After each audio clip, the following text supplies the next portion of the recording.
খানিকটা বেআইনি, আবার খানিকটা যদি ওই কাজটা তুলতে হয় তাহলে এই আমাদের পক্ষে সবথেকে ভালো। কোনো মানুষ ওনার কাছে আসার জন্য নয়, ওনাকে মানুষের কাছে যেতে হবে। ক্যাম্প করে পাড়ায় বসেই এনুমারেশন ফর্ম দিচ্ছেন বিএলও, অভিযোগ বিজেপির। আর তা নিয়েই চাঞ্চল্য বীরভূমের সাঁইথিয়ার হেমন্ত বসু পল্লীতে। বিজেপির অভিযোগ, সাঁইথিয়ার 14 নম্বর ওয়ার্ডের 124 নম্বর বুথের হেমন্ত বসু পল্লীতে বুধবার বিএলও শুদ্ধ শক্তি মণ্ডল একটি জায়গায় ক্যাম্প করে বিলি করছিলেন ফর্ম। তারই প্রতিবাদ করেন তারা। স্থানীয় বিজেপি নেতাদের অভিযোগ, কমিশনের জারি করা নিয়মের বাইরে গিয়ে কাজ করছেন বিএলও। বাড়ি বাড়ি না গিয়ে পাড়ায় ক্যাম্প করে বসে ফর্ম বিলি কিভাবে করতে পারেন বিএলও, প্রশ্ন বিজেপির। এই অভিযোগ কার্যত স্বীকার করে নিয়েছেন বিএলও শুদ্ধ শক্তি মণ্ডল, তবে যুক্তিও দিয়েছেন তিনি। পারি না বলছি তো, কথাটা সুবিধা, আমাদের সুবিধার জন্য কাজটা করেছি। আপনার সুবিধা না, আপনি তো মানুষের সুবিধার কথাটা ভাববেন, আপনার সুবিধার কথা আপনি ভাবছেন। সেটা মানুষের তো সেটাই সুবিধা।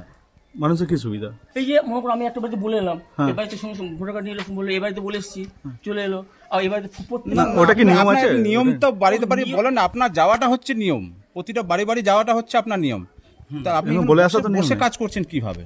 ও বসে মানে কাল আমরা ওইখানটা করে এসেছি, বাড়ি বাড়ি ঘুরে এসেছি। বিএলও সাহেব, আমি সেটা বলছি না, বলছি হ্যাঁ আপনার বলছি তো, বাড়ি বাড়ি ঘুরছি তো, আমরা তো না ঘোরা তো আপনি হয়নি। যেটা করছেন সেটা কি আইনভাবে কাজ করছেন নাকি না বেআইনি কাজ করছিলেন?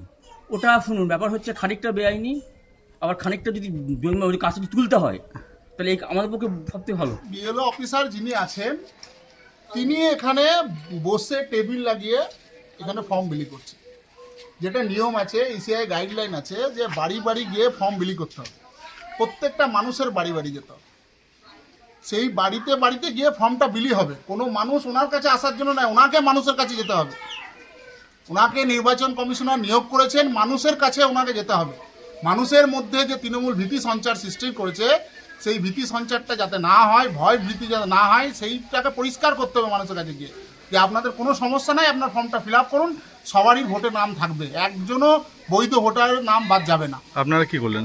আমরা প্রতিবাদ করলাম, ওনাকে বললাম যে আপনি এখানে এইভাবে কেন করছেন, তাহলে আমরা কমপ্লেন করতে বাধ্য হব, এবং আমরা অলরেডি ভিডিওকে জানিয়েও দিয়েছি।